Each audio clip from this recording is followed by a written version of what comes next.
এবারে আরো একটি কঠিন সত্য আমি বলি, যে প্রভু যীশু খ্রিস্টের সাথে বেইমানি করেছিলেন তার নিজের আপনজন। রোমানরা, ব্রিটিশরা, ফরেনের লোকরা, ফারিসিরা, রোমান, ফরেনের লোক, ফারিসি, ব্রিটিশরা, এরা তো প্রভু যীশু খ্রিস্টের বিরুদ্ধে গেছিলেন, হিংসা করতেন এবং ক্রুশে দেওয়ার জন্য তো এরা দায়ী। আরেকজন দায়ী যদি প্রভু যীশু খ্রিস্টের একেবারে রক্তের সম্পর্ক, একেবারে আপনজন। যেমন ধরুন, এক পুত্র তার মাকে হত্যা করে, এক ভাই তার ভাইকে মারে, সেরকমই এমন একজন ব্যক্তি যিনি প্রভু যীশু খ্রিস্টের সবচেয়ে ক্লোজ রিলেটিভ ছিলেন, কাছের ছিলেন। তিনি কেউ না, তিনি শিষ্যদের একজন ইহুদা, জুডাস, ইহুদা। এই ইহুদাস যীশু খ্রিস্টকে সেই রোমান সৈন্যদের হাতে তুলে দিয়েছিলেন। কিসের জন্য? রূপা মুদ্রার জন্য, অর্থাৎ অর্থের লোভে। লোভে পাপ, পাপে মৃত্যু, এটা মহাপুরুষরা বলেছিলেন, সেটাই হয়েছে। লোভে তিনি কি করলেন? অর্থের লোভে, অর্থাৎ রূপার মুদ্রা, রূপার চাঁদনি লোভে তিনি কি করলেন?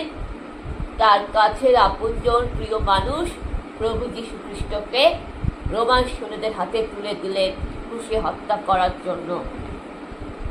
এবং তারপরে প্রভু যীশু খ্রিস্ট যখন মারা গেলেন, দ্বিতীয় দিনে পুনরুত্থান করলেন, তখন জুডাসের মনে একটা অনুতাপ হয়, অনুশোচনা, অনুতাপ। তিনি নিজের বিবেকের দংশনের জ্বালায় পড়ছিলেন, তিনি নিজেকে মহাপাপী বলে মনে করছিলেন। তিনি কি করলেন? অনুতপ্ত হয়ে সেই ফারিসিদের মুখে, রোমান সৈন্যদের মুখে রূপার মুদ্রা ছুঁড়ে ফেলেন এবং মন্দির চত্বরে রূপার মুদ্রা ছড়িয়ে ছিটিয়ে ফেলে দেন। তিনি মাটিতে লুটে কাঁদতে থাকেন। ওই সময় তিনি মন্দিরেই নাকি গলায় ফাঁস লাগিয়ে সুইসাইড করে। অনুতাপে, অর্থাৎ নিজের ক্রিয়া কর্মের ফল, নিজে পাপ করেছেন, কত বড় পাপ করেছিলেন, নিজের ক্রিয়া কর্মের ফলে তিনি অনুতাপ, অনুশোচনা করে ইহুদাস কি করলেন? গলায় ফাঁস লাগালেন। ফাঁস লাগিয়ে আত্মহত্যা করে নিজের পাপের প্রায়শ্চিত্ত করলেন এবং মন্দিরে তার অনেক রূপার মুদ্রা ছড়িয়ে ছিটিয়ে পড়া ছিল। কিন্তু বিজ্ঞানীরা বলেছেন যে তিনি নাকি বজ্রাঘাতে মৃত্যু হয়েছিল, কিন্তু না, তিনি পাপের প্রায়শ্চিত্ত করেছিলেন।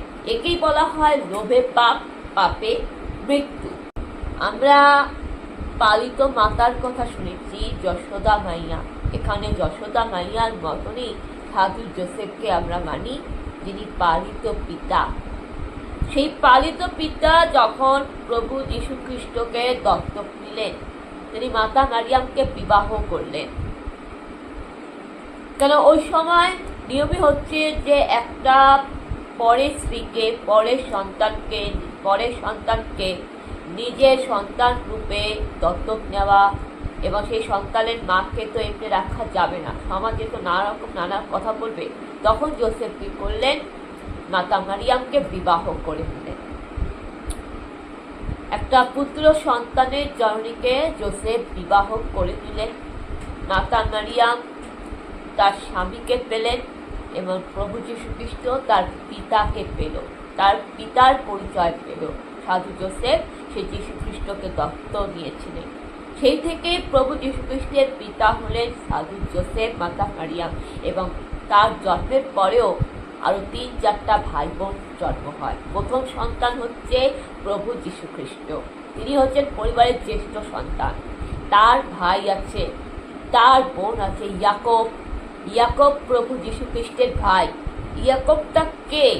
12 জন শিষ্যের কথা যে আমি বলেছিলাম, এবং আমি এটাও বলেছিলাম 12 জনের পাশে আরো 12 জন 24টা শিষ্য। এই শিষ্যদের মধ্যে প্রভু যীশু খ্রিস্টের দুই ভাই তার আপন শিষ্য। 12 জন শিষ্যদের জন্য ইয়াকুব, পেরিত, সান্ত পেরিত, প্রভু যীশু খ্রিস্টের ভাই সান পেরি। এই পেরিতি আবার এক সময় ক্রুশের মৃত্যুর সময় যীশু খ্রিস্টকে চিনতে পারেনি, অস্বীকার করেছিলেন। রাজ দরবারে প্রভু যীশু খ্রিস্টের বিরুদ্ধে গেছিলেন রাজসভায় সাক্ষী হিসাবে। যখন যীশুকে ক্রুশে দেওয়া হয়, তিনি যীশুকে চিনতে পারেনি, অস্বীকার করেছিলেন। শেষ সময় তার নিজের ভাই এবং যোসেফ ছিলেন একজন কাঠের মিস্ত্রি। কাঠের মিস্ত্রি ছিলেন যোসেফ। আর মারিয়াম একজন গৃহিণী, ঘরিণী এবং ধর্মবিদ, শাস্ত্র পাঠ করতেন। মারিয়াম শাস্ত্র পণ্ডিত জ্ঞানী ছিলেন। ধর্মশাস্ত্র, প্রার্থনা, পূজা আর্চা নিয়ে তিনি থাকতেন। খুব দরিদ্র সংসার, সাধারণ পরিবারেই তিনি জন্মগ্রহণ করেছিলেন। সাধারণ দরিদ্র পরিবারে তিনি জন্মগ্রহণ করেছিলেন এবং তার জন্মের সময় তিনি তো গোয়াল ঘরে জন্মেছিলেন। গোয়াল ঘরে ইতিহাস বললাম, এটা আপনারা শেয়ার করুন, যতটা পারেন শেয়ার করতে থাকুন। আপনারা ভালো থাকবেন, সুস্থ থাকবেন। আপনাদের সবাইকে নমস্কার। জয় যিশু।